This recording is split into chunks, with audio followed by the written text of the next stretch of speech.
Hi, everyone, and welcome back into the Comics Lair. We are sponsored by Heroes Aren't Hard to Find and Heroes Convention. I'm your host, Nancy Northcott.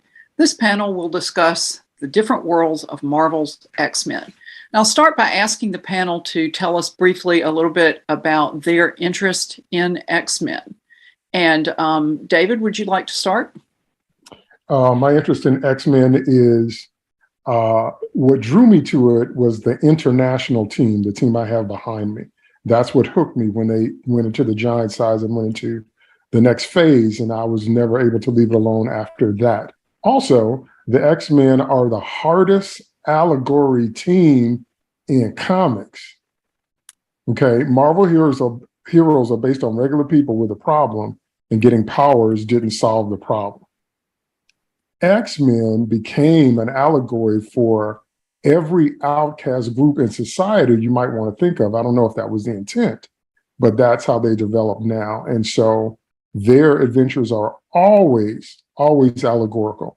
It's never just about the adventure. It's about, depending on where you are in life, can you relate to that? And so we always find that very interesting. Not that we always agree on every direction, but it always has something that you can relate to. And that's incredible for all these years for them to still have that power. Okay, Darryl? I think for the most part, David is 100% on that one. They are great for allegory in general. I'm a big fan of team books. Like I love X-Men, I love Avengers, I love Justice League. I love seeing how people use all their different various powers to come to, a conclusion on something. It's not just like one punch, one kick. It's this can mix with this, and that's how you get like the fastball special, right? As far as allegory, I think they've kind of gotten away from that, or at least there was a period where it just became less allegory and more how much suffering can we put the X-Men through? And I wasn't not a big, huge fan of it. Every time these guys just try to leave well enough alone and find their own pieces, someone's coming up to ruin the day. So I'm always a big fan of huge teams, and the cartoon hit at the perfect age for me. Okay, Marisa? Yes, I was like, yes, listening. So I first got into X-Men. I went to the comic book store with my dad. I'm a second-gen nerd. And I think it was Excalibur. I don't think it was Uncanny X-Men, but there was a dragon on the cover, and I was like, oh yeah, comic books, dragons, I'm in, let's do this. And so I was of the exact right age to fall desperately in love with Kitty Pryde and her dragon. And then you can't read Excalibur and not read every X-Men comic. So I immediately got into Uncanny and X-Men, and I don't know, probably 8 astonishing X-Men. It just kept going. And my dad was delighted. So that was really fun. Then the cartoon came a couple years after that. And I loved there's so many stories I don't know. And they would hint at, like, Kitty had lost her best friend, and I didn't know what that was about. And her and Colossus had broken up. And so I was reading old back issues. And then I found the Phoenix. Oof, yeah. So there was always more to learn. And as a very nerdy child who read really fast, having endless back issues felt just like luxurious. So, okay, Van? Well, as an Avengers guy from 76, 77, the X-Men were always that other thing that wasn't DC, but didn't really feel like Marvel to me. It felt like its own universe in a lot of ways, where different rules applied than applied in the other Marvel comics I read.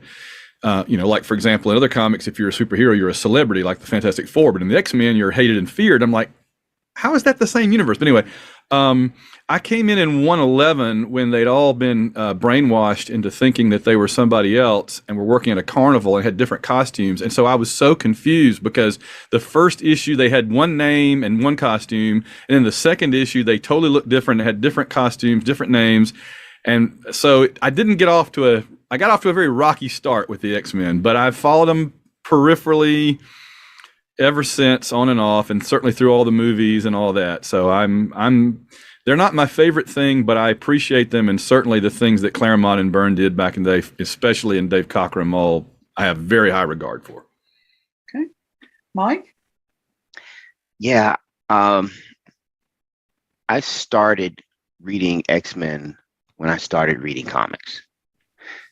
My uncle had just come back from overseas, and he started collecting comics back in the 70s. And he had a pretty extensive collection by the time I saw him. And I visited him once, and he had a graphic novel, God Loves, Man Kills, and I started reading it. And as a kid, growing up in the inner city, it really connected with me. It was heartbreaking. It was the first time that I'd had a connection with comics, and the pages broke my heart. But I was hooked. The X-Men really connected with me as the first experience I ever had with comics. So since then, I keep that feeling with me every time I open a new page, to remind me that how deeply connected to these characters that I am. And it just all spread out from there. From there, it was Spider-Man, the gritty one-off stories from Spider-Man. And then, of course, I expanded out to Avengers, and ultimately the entire universe became a place where I could get away from how the world was around me at the time. And the love just built, it grew from there. So X-Men always have a special place in my heart. Kat? For me, the X-Men, I came to them as a teen, at I think around the time that Kitty Pryde and the Dazzler were first appearing on the scene. And I think that they really spoke to me and to every kind of geeky, smart kid, because the X-Men read more kind of like teen/YA than the other superheroes do. And so I think for teens who feel like outsiders, there's a kind of profound identification there. And I feel as though Phoenix and Jean Grey, who's been a kind of like gone through so many permutations, but like the Dark Phoenix saga, which we were just talking about a little before the panel, has so much to say about women and anger. And I think particularly I came out of a generation where women were not supposed to be angry, and we still are not supposed to be angry, depending on who you're talking to. And I think, kind of that vision of a woman capable of destroying worlds with her anger is a very compelling one. Okay. Jim? Well, I came to it, I think the comics, really, I came to it late teens. I might have even been in college when I really started getting into them, because I had a friend down the hall that had a lot of them. And so it was kind of sporadic as to which ones I saw, because it was not, it was one of those things that I was interested in, but I was also interested in a lot of other stuff too. So it was one of those things I'd catch sporadically. And then when when the cartoon hit, it was one of those things to watch, and it was always one of those things that was fun to me. But the couple of ideas that always struck me as different, that really kind of kept pulling me back, was a couple of things. Number one, the idea that recognition of education was really important. It wasn't just, okay, you're standing alone. It was really that idea of, okay, you have a lot of power, you have a lot of responsibility, and oh, by the way, we're going to teach you something about how to do that.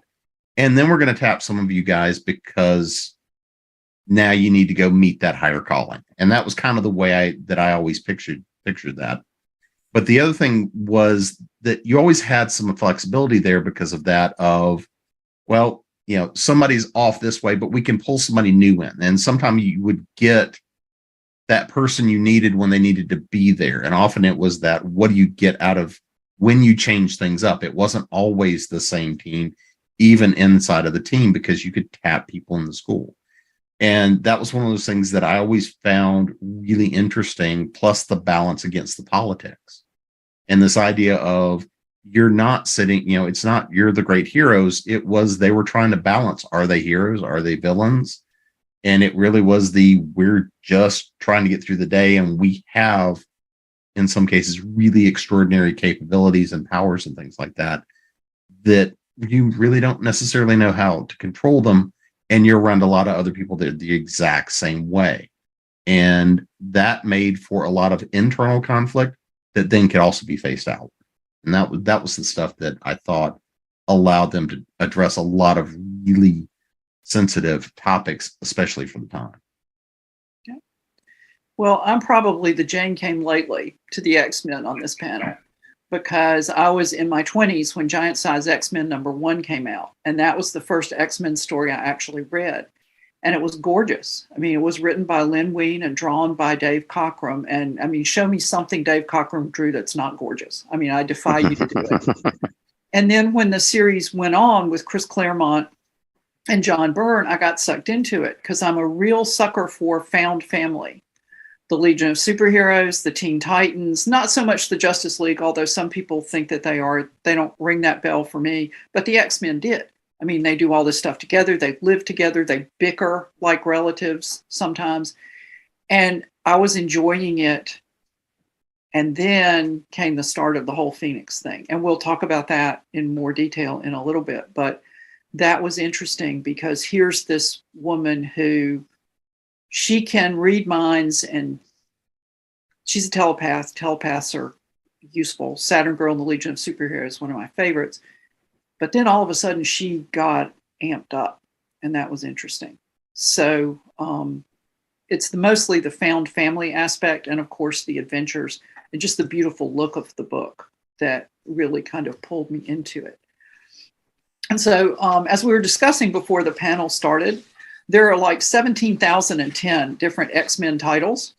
So in order not to be here until next year, we're just going to let everybody talk about what their favorite ones are and why. So, you know, if you have like 7 favorites, please pick 1 or 2 and talk about those. And Darryl, let's start with you.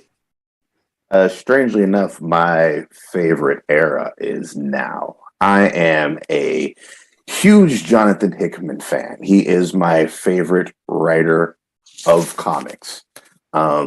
So he gave us what I think is a perfect Avengers run. He gave us what I think is a perfect Secret Wars.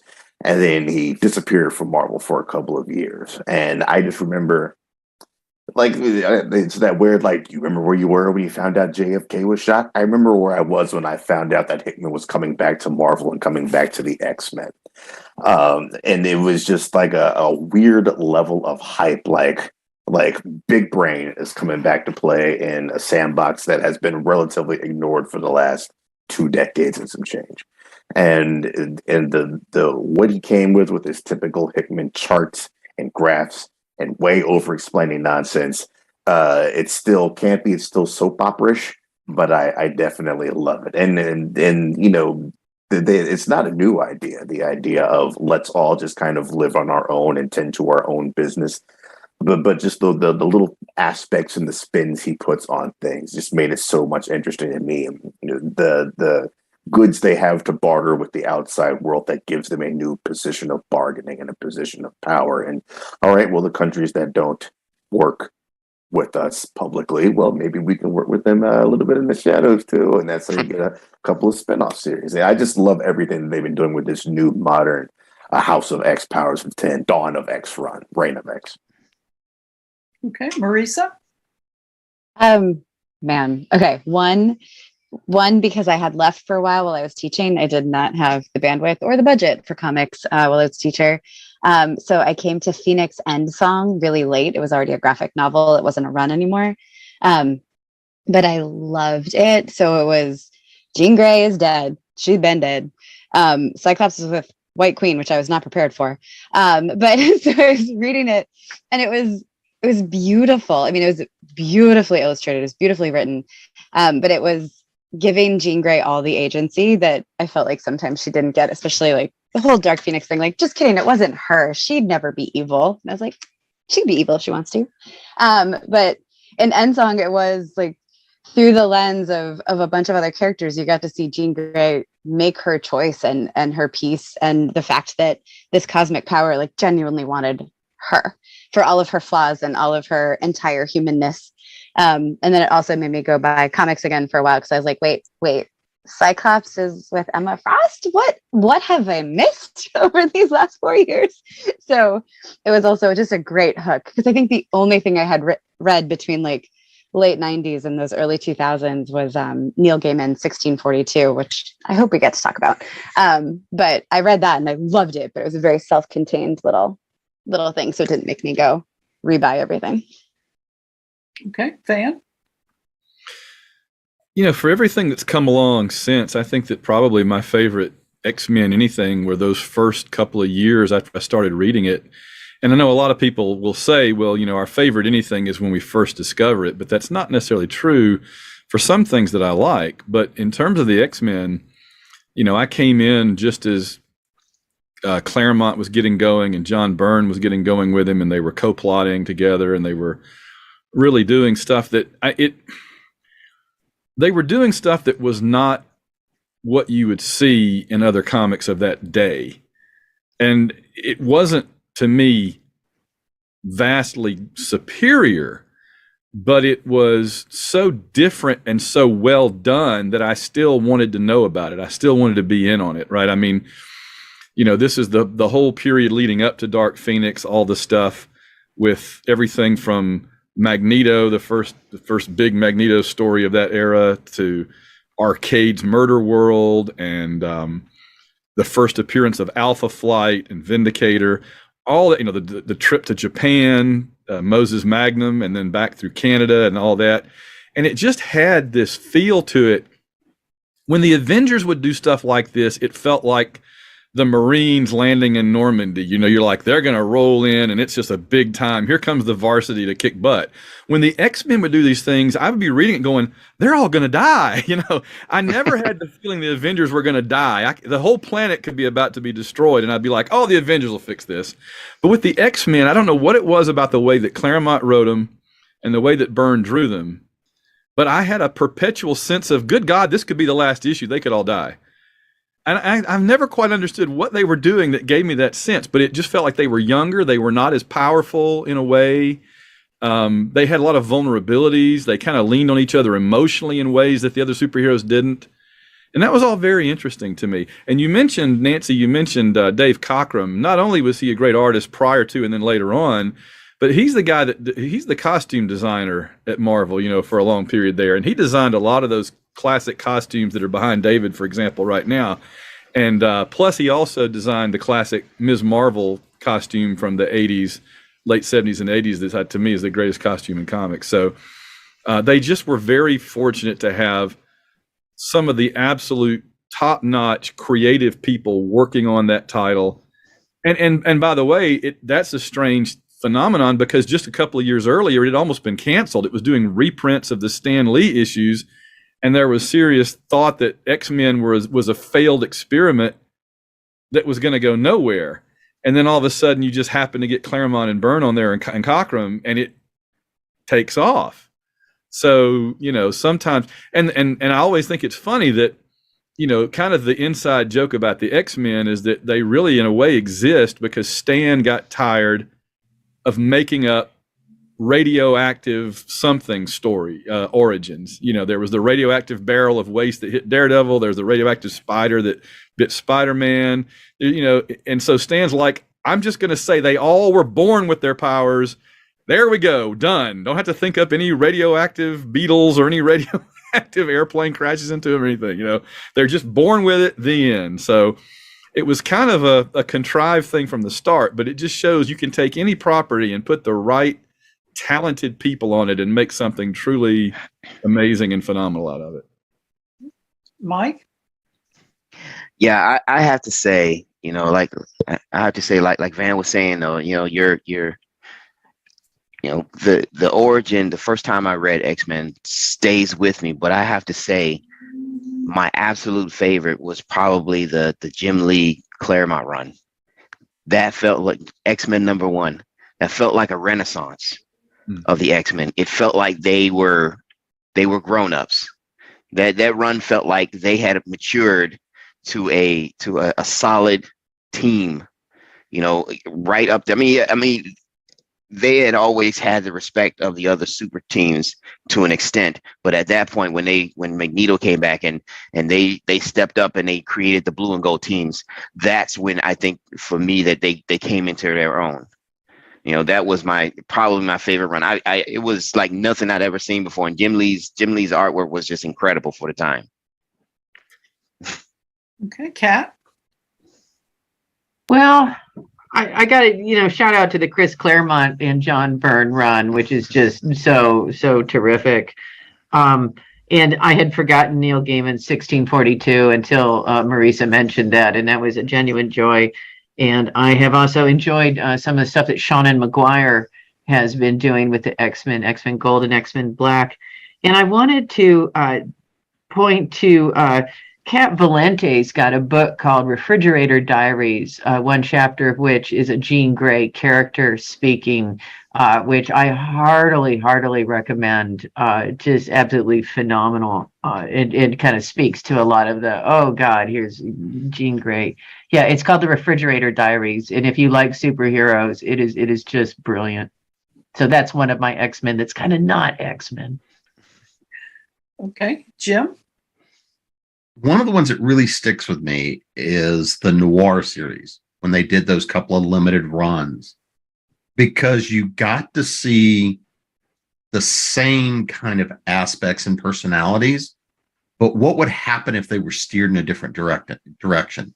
And the idea of, hey, sociopathy is the next generation. Looking and saying, okay, well, these powers can be used. And that idea of Xavier coming out and saying, well, no, you really should be the superior life form. That flip on the tropes. You don't have Magneto coming and saying, we're the next generation of humans. We need to seize that power. It was that you had just that very dark feel to it.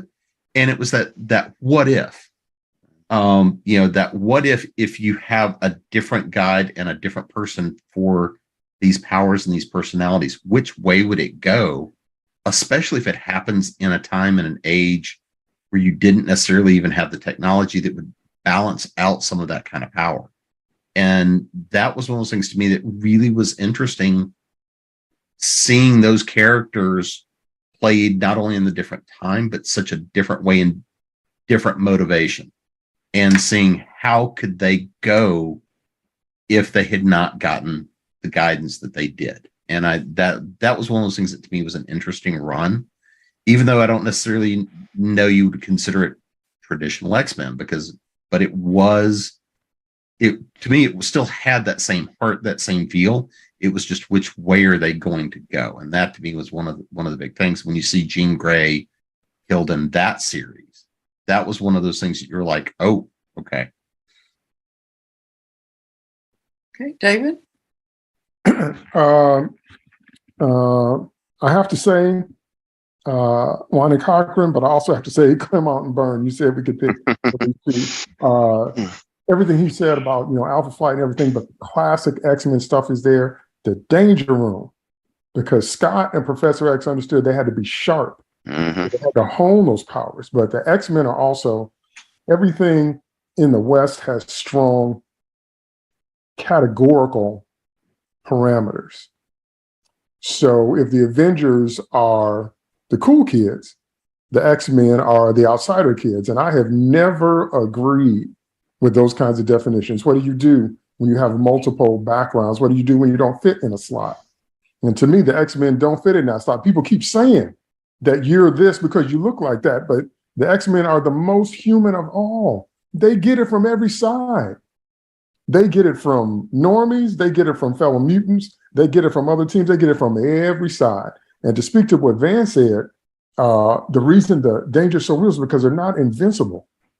So that is not exemplified in my mind any stronger than it is in the Claremont and Byrne run. To me, it's like sampled music. Most of the music that they sample is from the 20th century. The X-Men stories that they sample are the Claremont and Byrne stories more often than not. And those are the ones that they have mounted. And it's like aliens. They keep trying to imitate Dark Phoenix. Everybody's got to have a Dark Phoenix arc that comes from there. So, I mean, it's brilliant. It's groundbreaking. It flies in the face of all the rules. It shows you that, just because of how you look, you can save everyone and belong to no one. That doesn't happen with any other team.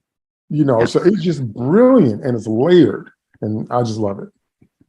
Well, for me, I am one of those people that Van mentioned that you love most the thing that you fell in love with first. SG-1 will always be my Stargate. as awful as the art was, the John Forte and Edmund Hamilton Legion of Superheroes will always be my Legion of Superheroes. I'm just like that. But I really have to give a shout out to Teenie Howard's Excalibur, because it melds mutants and superpowers with magic and Arthurian legends. And there's nothing in there I don't love. And so I really enjoyed that book a lot. And then I just have to give a nod to Mr. and Mrs. X, which I wish had lasted longer, because I thought they did a good job of playing off Gambit and Rogue as a couple and giving them adventures that did not have to do with, oh, look, we're a couple. That's going to screw everything up. So I enjoyed that too. But everybody's mentioned Dark Phoenix. So why don't we just bite that bullet and talk about Dark Phoenix? So did you think it was good? Did you think it could have been done better? Did you hate it? And Van, I'm going to toss this hot potato into your lap first. You mean the comic or the movie? Well, let's talk about both of them. Well, they did the movie twice, and it didn't really work either time. So that's that. The comic is interesting because I think the comic is where we really where we first came to understand that Claremont saw some of the X-Men as maybe really more important than others, and that he had very long range, bigger than life plans for some of them, if not others, because Scott and Jean and Logan become this trinity, this holy body in that storyline, and these doomed lovers and all that. I'm sure everybody else will have more interesting things to say about the story itself, but there's one thing I have. At DragonCon last year, I had a long conversation with Chris Claremont about this. And one of the things that he said was that if he had stayed on X-Men longer, and I was like, longer? But he said what he actually wanted to do was have them go all the way until the end of the universe and become like gods. And they were the last three beings left alive in the universe. And I'm like, half of me is shocked by that, and half of me is like, yeah, that fits. That's pretty much where he was going with them from the beginning, is they were the ones that mattered. Everybody else was there around them, but it was all about their little three-way relationship. So, but yeah, and I also think it's interesting that the Shi'ar played such an important role in that story, and we've yet to see them in any movie at all. And so I'm hoping that maybe that one of the things that we will get when we finally do get the X-Men in the Marvel Cinematic Universe is they can bring the Shi'ar in with them, and we can get Lilandra and the M'Kraan crystal and all the stuff that they've not ever really done at all in the X-Men movies. There's not a lot left that they haven't at least touched on in the X-Men movies, but anything to do with the Shi'ar and outer space and all, they haven't really done yet. And we know the MCU is not afraid to go there with outer space, far out stuff, right? They went there immediately. So yeah, that's kind of what I'm looking forward to. Marisa? Yeah, so I came to it late. It was already over. I think Claremont had already left the comics by the time I was reading, but I had no sense of time because I was, 10. So I went back and read them. I couldn't find them in order, so I was kind of reading them all over the place. I think I knew about Madeline Pryor before I got fully into the Dark Phoenix part. So it took me a while to work it out, but I loved the Hellfire Club. I loved all of the different layers. Like I loved Professor X versus Magneto, but I loved that there were all these different factions in the mutant world, because it just seemed like real to me. So I loved the idea that all this power, like Spider-Man, with all this power comes all this responsibility, but also all this temptation and corruption.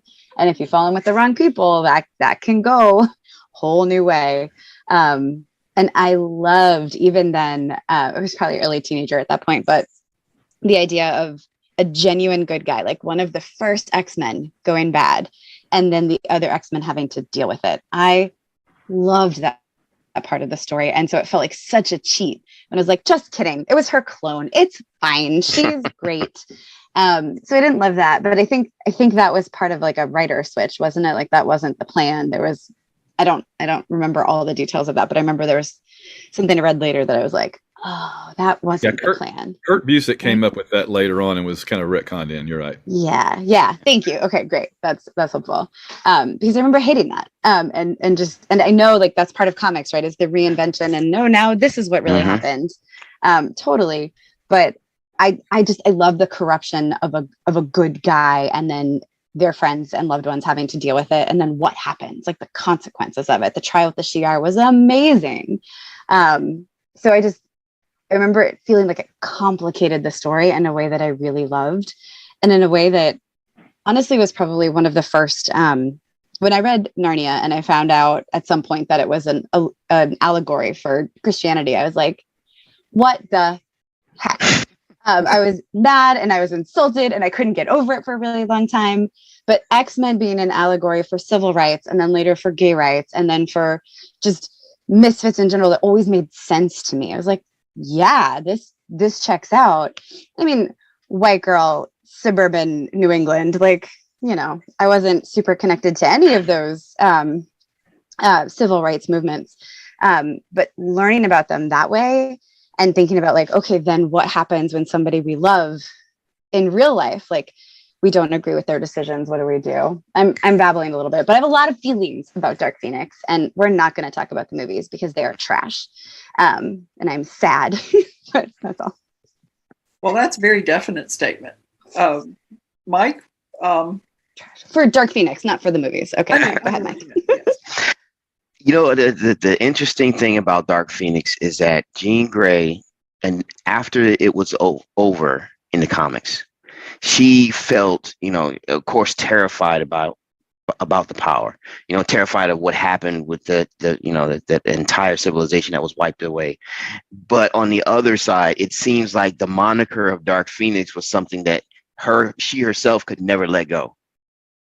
You know, she, you know, for all of the fear of that power, fear of becoming that again, she never really could herself disconnect herself from being Dark Phoenix. You know, her mannerisms, her costume. Dark Phoenix changed everything for Jean Grey as a character. You know, and whether she liked it or not, she was that character from then on out, even when she didn't have the power anymore. You know, that's what I found interesting about the run itself. Was, of course, it was masterful. You know, it was a dynamic shift in Jean Grey as a character. She was no longer the damsel in distress, even though she was probably one of the more powerful characters in the team. But, you know, she was the standout character for once. And it was an eye opener for a lot of comic book readers that this was a female standout character with so much power, you know, especially in the X book, because the X books were, you know, pretty macho at the time.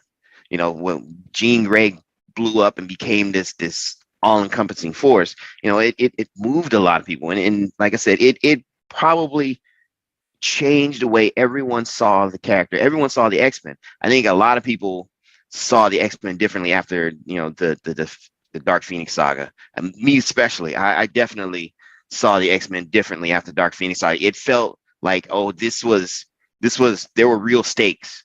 You know, when that planet got wiped away, I was like, holy moly, that was serious. You know, they were serious. It felt like it felt like someone was going to die in a permanent way. You know, the stakes felt real for me in a comic book, like they never did before. But yeah, movies are trash. Kat?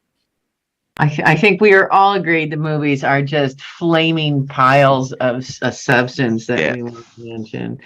Yeah, Dark Phoenix, she started as Marvel Girl, and she had kind of like such wimpy powers, right? Her powers was she could read minds, and that's, move dinner plates. That's it. And then she started to be telekinetic, but then like she turned into Phoenix, and do you remember like that resurrection scene where she comes out of the water and she's just everybody thought she's dead and she just comes shooting out. And it's such a glorious moment. And I loved that. And I loved her like becoming powerful. And then there was this like, but she's evil, and I was just like, fuck. I mean, Stole it. So that was how I felt about that. We'll leave it at that. Yeah. Here was the thing that when I first saw that Dark Phoenix arc, and I think if you're going to be into comics, you gotta love mythology. And the first thought I had when you saw that was it was almost the death, ascension, rebirth arc where somebody is invested with the power of basically becoming a demigod. And it was looking at somebody who was already more than just human, but having that investment. It was almost that, okay, we're going to take you up and make you a full goddess. And it was but it wasn't just, okay, here I am, I'm a shining beacon. It was a goddess of rage and power. And all of a sudden it was very much that trip, and that strength was, again, kind of that same thing I liked from the Noir series. It was that idea of you can't always control power, and how we respond to it as people is always one of those things. Is how do we respond if somebody gives you power or responsibility or whatever the case may be, and especially when that power is coming not entirely from you and yourself, when it's coming from another being. I mean, it was almost possession by a god that made her, that created the Dark Phoenix. And that to me was to watch that conflict of personalities and that baggage coming along of, okay, yeah, we can wipe out a planet. And all of that packaged up into somebody who was already damaged and having enough problems with having the power she had. The ability to read minds. I mean, just, we all kind of, oh yeah, I'd love to be able to read minds. But when you think about it for any length of time, that would drive you mad unless you really learn to control it. So you've got to figure this is somebody who was already teetering, and now you're going to amp that up by however many factors. I mean, it was just one of those things that was beautifully done. And you both felt for it. And all of a sudden it was like, all right, oh, this is not going to be pretty. And that was just a beautiful story. It wasn't, we're going to amp you up so you can go fight the next tier bad guy. It was, no, we're going to amp you up, and now you've got to deal with the consequences. David? Holy cow. Okay, I'm going to have to try to truncate my comments because I have much. First of all, I understand it might be a stereotype or archetype. I understand the Jean Grey type. She was that girl in the band that all the guys are in love with, and she don't know it. And she was vulnerable like that. And how can you be that when you're a telepath? That always just messed with my mind. Professor X love you, Scott love you, Bobby love you, Warren love you. She's like, la, la, la, la, la. So she was definitely demure and reserved and just not aggressive and not obtrusive and not rude. And she can reach out with her mind, and she wouldn't be rude that way. She's that girl. What happens when you introduce a whole new level of thing? And I still maintain, we call her Dark Phoenix. She didn't really get dark until later, because a lot of this stuff that happened, it was a spectrum. It was a different way of living. Jason Wingard, Mastermind, was helping you wild out, go to wild parties, see the world in a different way, different experiences, because she was kind of straight-laced. That's not dark. That's just different.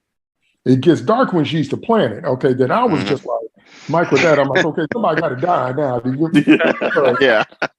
that was a point of no return decision. No return. Yep, no return. Come back from that. That has to be answered. Well, forget it. Just shut the comic book down. So when we see her go along that spectrum, the question then becomes, what happens if you get a taste of a life that's different from the life you've had before? Because that's not dark yet. That's just different. And then, see, her love for Scott was pure. They did the psychic rapport. They did the psychic bond. I'm in your head, you're in mine. That means you can't have nothing else running around up in there. You don't want your significant other to know if you're going to do that. Their love was pure. That's why I've always loved them. So when you take a character like that and you take her all the way to this bondage, crazy, angry, plan and consuming, it's like, holy cow. And it was at the time where we didn't see that kind of progression of those kinds of stakes. And so that's why I think it was so groundbreaking and impactful, because of who she was and where they took her to. And then you have to ask yourself, if I was tempted with a different lifestyle, that kind of power, if I could elevate to that kind of level, how would I respond to that? And that's what made her journey so relatable. And then on top of all that, the Shire Imperial Guard, Marvel's Legion of Superheroes. I love the Legion of Superheroes. Holy cow. So I can't get enough of the Imperial Guard. Everyone, I love every one of them. Can't get enough of them. So introducing that, and again, that's when it escalated to the point where Lilandra was like, no, we understand what this Phoenix thing is, and she didn't kill a billion people. She ate them like a 2-piece, with a side of your fries and a biscuit, and said, no. This must be. I know how much y'all love her, but this is a different level. This is not just your family anymore. This the universe. And that's why we're just breathless watching that whole thing. And then when we get through all that, Jean understands, because I think what Mike said was really, really interesting about never fully shedding the Phoenix mantle from that point forward. But Jean understood in the first story in X-Men 137 that I have to kill myself. I can't go on like this. I can't contain this power. I can't contain my passions anymore. They're awake, and I can't go back to who I was. And if I stay in that state, I'm going to kill people. So I'd rather kill me, which lets me know she went all the way evil. Yes. If you were all the way evil, you would have indulged in that, not look back the same way Lex Luthor does. That ain't what Jean did. And then, on top of all that, for Scott to stand there in front of her ashes, and they're screaming each other's name as she dies. Holy cow. You wish you had somebody loved you like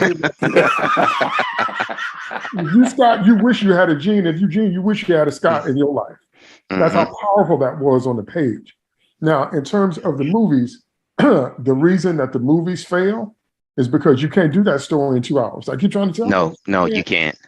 That was a story that built up over a year plus. And you have to know who Jean is when we start for Dark Phoenix to have any impact at all. And you can't do that.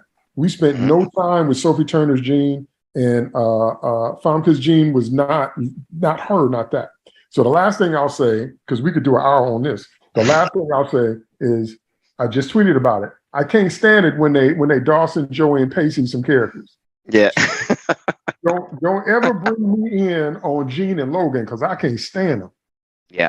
I cannot stand Jean with Logan. I can't stand him as a throuple, whatever you want to call him. I can't stand him. I can't stand the sight of him.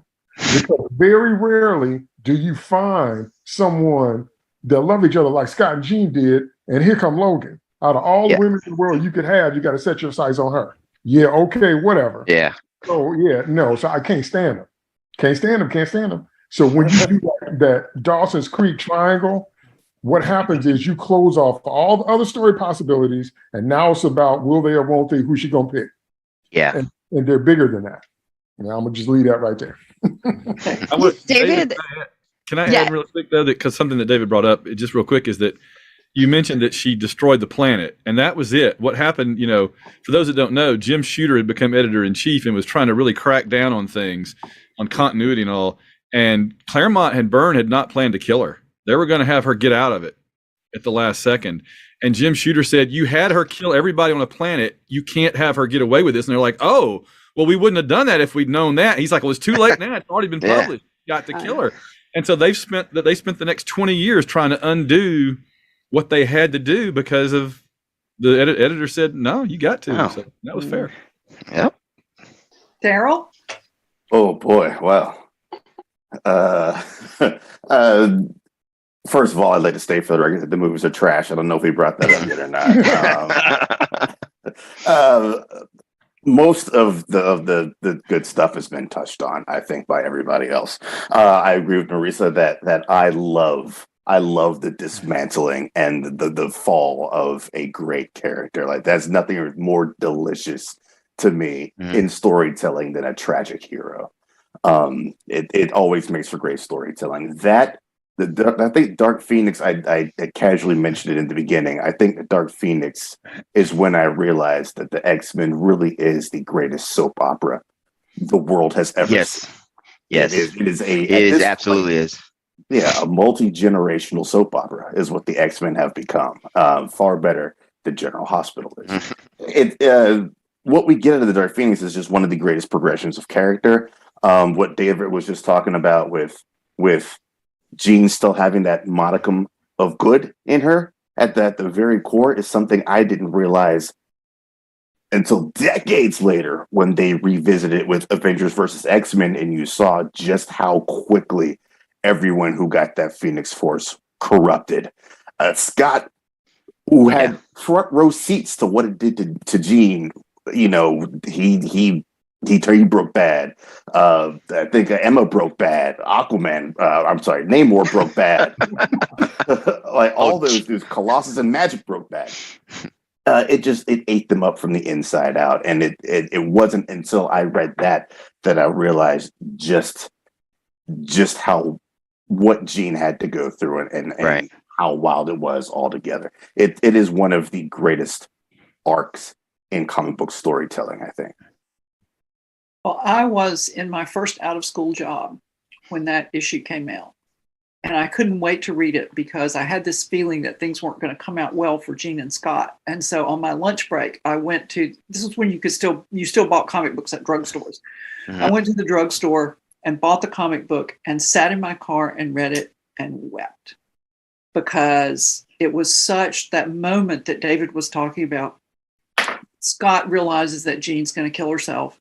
And she says to him, if I don't do this, I have to be in control for every minute of the rest of my immortal life, and I'm hanging on by my fingernails.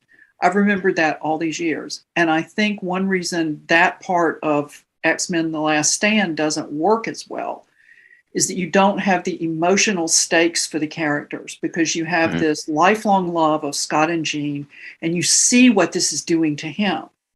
Now, granted, Hugh Jackman is a much bigger star than James Marsden, who gets off at the beginning of the movie. Mm-hmm. But I think the relationship stakes, the personal stakes, are not as high in the movie.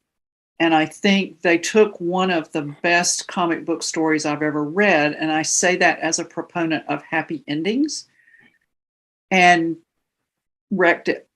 They didn't do it justice. They would have done better to leave it alone. We seem to be at consensus about the movies, but everybody had kind of touched on the story. And so I thought, well, this is why the movie for me, especially that movie, didn't work, because that story in the comic book had really just grabbed my heartstrings and wrenched. And it was not set up to do that in the structure of the movie story. So for me, that's why I didn't like it as well. To me, that was the reason. That was the reason that movie was trash, was because they killed Scott at the beginning of it. Yep. It was almost you got the sensation of she killed him so he wouldn't have to see her do what she was going to do. And I'm like, but that's the story. Yeah. They are the story. And so you took half of it out and it's like, what are you doing here? I mean, they are the story. And that to me was what killed that entire film, was they took that part of the story out up front. Yeah. Well, I mean, for me, Jean and Logan is like, what are you talking about? And Scott and Emma is, what are you talking about? It's just agreed.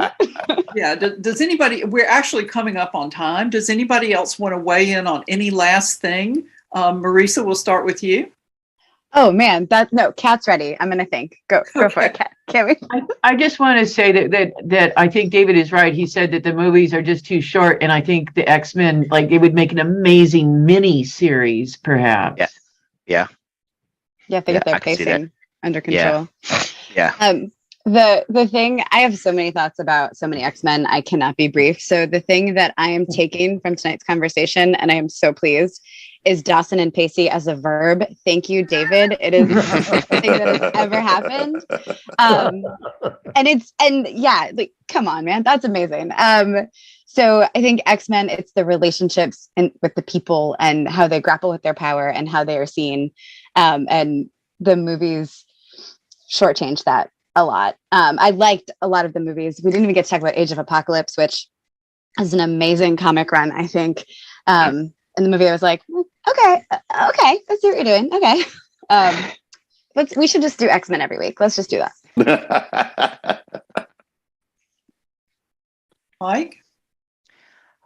I have something that since we're coming up on the top of the hour, I have something that I would like to share with everybody. If I can share my screen real quick. So this is what I wanted to, if everyone can see the screen. Wow. Mhm. This is what I wanted to share with you guys. This is, if you guys know the Marvel Universe Online project that I work on, it's an alternate version of the Marvel Universe, of course. And of course, within that is an alternate version of the X-Men. Particularly Jean Grey has gone through, as you can see in these images, has gone through some changes. There was a war that caused Charles Xavier to lose his life, and in his passing triggered Jean Grey to lose her telekinetic abilities while fighting, while in the air.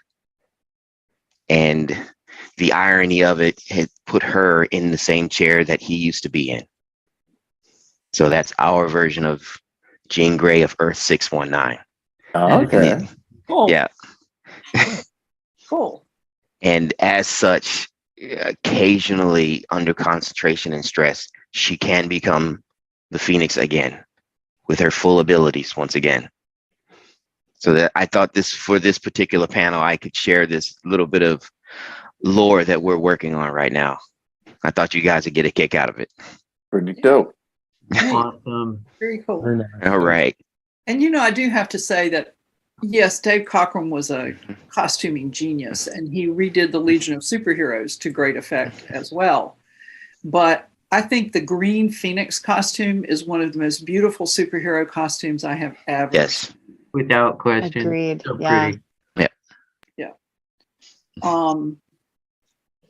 Jim, what? Well, I think we also boiled this down to something here is that realistically, this does not need to be a miniseries. This just needs to go ahead and be a soap opera a la Dark Shadows. Yeah. You know, so every day a half an hour. Yes. But they cannot skimp on the budget. I cannot stress this enough. We are in an era now where, $50 million an episode is normal.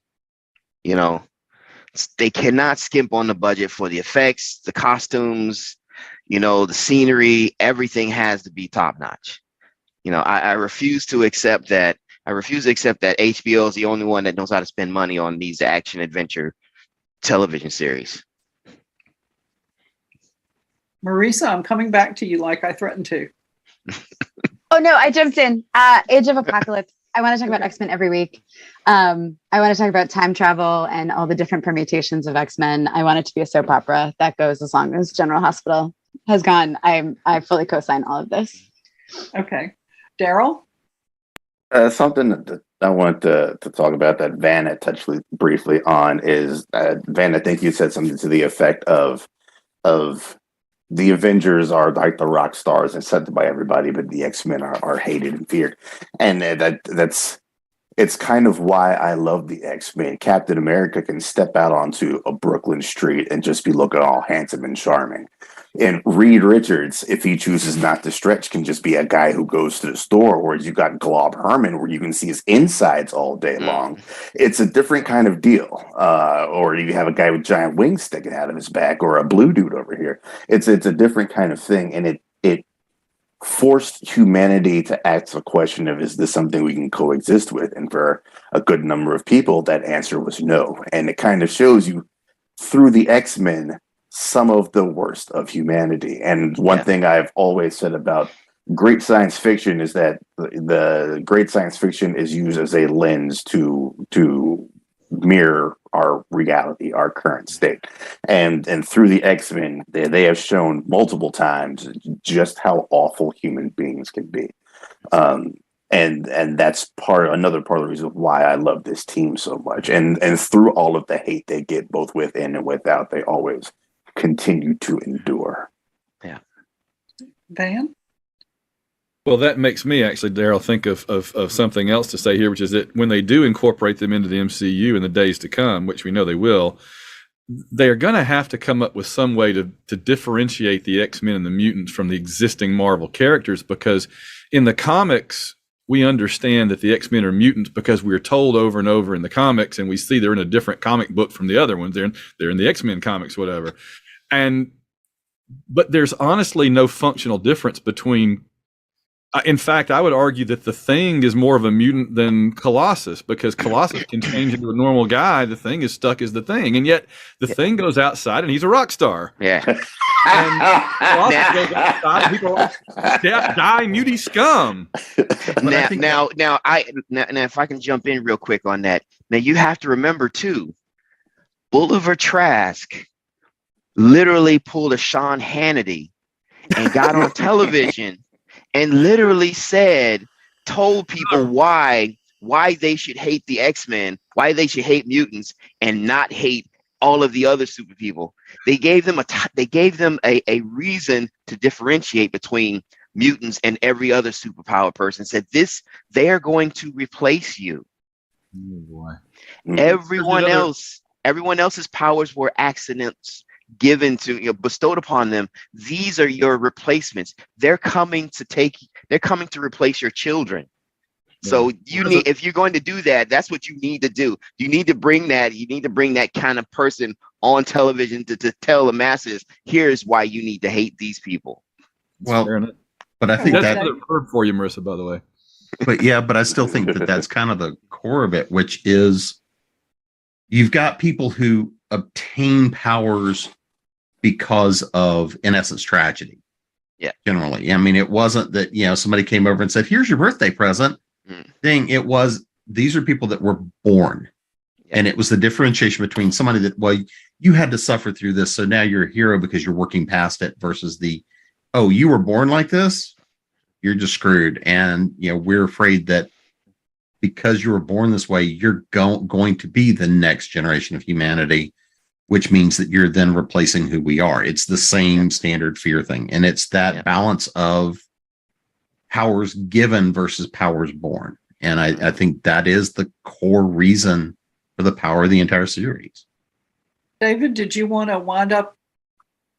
Yeah, I'm wound up, but I'll be brief. First thing I want to say is what Van said. You got to remember that is how they reacted to Ben. They hated Ben. They were afraid of Ben. Ben was very angry, very mopey. He had on his trench coat and all that. So that is not how Ben started. Mm-hmm. What happened with the Fantastic Four is they saved the world in public more than once. They earned that rock star status. That's the difference, because people saw them as saviors of the planet. They're like, oh, okay, well, this rock guy must be kind of cool. He's part of that team. So there's that. Oh, Lord, I think I froze. Okay, so that's number one. Number two, see, it's that Joss Whedon putting the wrong people together thing, like Natasha and Bruce. See, Emma should have been with Logan. Yeah, I should have been with Logan. See that. Y'all deserve each other. Leave Scott and Pete alone. I could have gotten behind that. Yeah. Last thing I'll say about, we have this phrase, Magneto was right. Mm-hmm. If you want to understand the power behind that phrase, the reason that we keep counting Magneto as a villain is only because he's proactive. The way Western people think is your enemy has to hurt you first, and then you are justified in using retaliatory force on whatever level you want, as long as somebody in your camp died first. Magneto thinks differently. Magneto thinks, I'm not going to wait till they take us out. And so that's the moral conflict that makes X-Men so interesting. Because Charles was like, well, we're going to attempt to live in peace. And Magneto was like, they're going to take y'all out as fast as they can and put you in camps and put collars on you. And Charles was like, nah, it'll be fine. And sure enough, here come the Sentinels. And Magneto was like, did I tell y'all? And so that's the brilliance of the way they make us face how we process our moral frames. Because that really is what we think. As long as you don't do the first strike, you're still a good person. That means somebody in your camp got to die. Then when they kill somebody in your camp, then you feel justified in being as crazy as you want. Magneto said, we gonna skip the middleman. Mm-hmm. go directly to right. They ain't put no more collars on me because I had enough of that, and whatever. And so again, they're just brilliant. And I agree with what everybody says. We need this on our TV screens on the regular. This would be bigger than anything if it's written right. and budget it right, like Mike said, this would be bigger than anything on TV. A weekly X-Men show, you've got to be kidding me. So we got to make it happen now. Let's do it. Okay, well, on that note, I think we'll have to wind up because we're running on time. So we'll go around and everybody tell people where they can find you. And if you have a recent or upcoming release you want to mention, please feel free to do that. And Mike, we'll start with you. Well, as everyone knows, you can find me on Twitter, Facebook, Instagram, the Marvel Universe Online website, www.themarveluniverseonline.com. That is our pitch deck, and it is constantly evolving, and the world of Earth 619 is as fascinating a version of the Marvel Universe as any other, and I hope everyone can come in and check it out and enjoy what we're doing. Okay, Kat? Well, you can find me on the Twitters as Cat Rambo and in most social media and under that name. I urge you to check out my space opera, You Sexy Thing. And then I've also got an anthology co-edited with Jen Brozek called The Reinvented Heart. And I think this is my last con appearance for 2022. So look for me online. That's where I usually am. Okay, Jim? Easiest thing is find me at jamespnettles.com, authoressentials.net, authoressentialsworkshops.com, Speculative Fiction Academy, and here, ConTinual. Guess they never let me go. David? On the Twitters, I am DT2 Comics Chat. If you want to follow everything I'm doing, that's my home website. It's davidtaylor2.net. And let me see, Kat, I just followed you, by the way.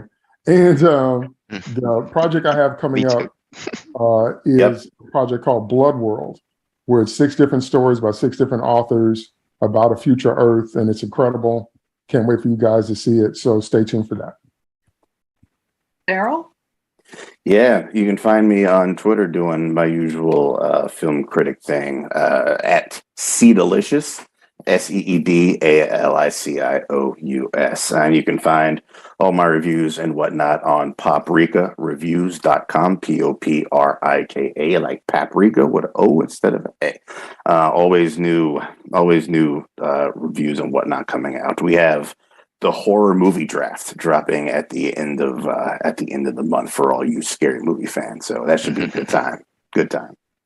Okay, Marisa? MarisaWolf.net, MarisaWolf.com. If you like books and you like dogs, on Instagram, I'm at BookDogs. I mostly use Twitter to scream into the void, so I recommend Instagram.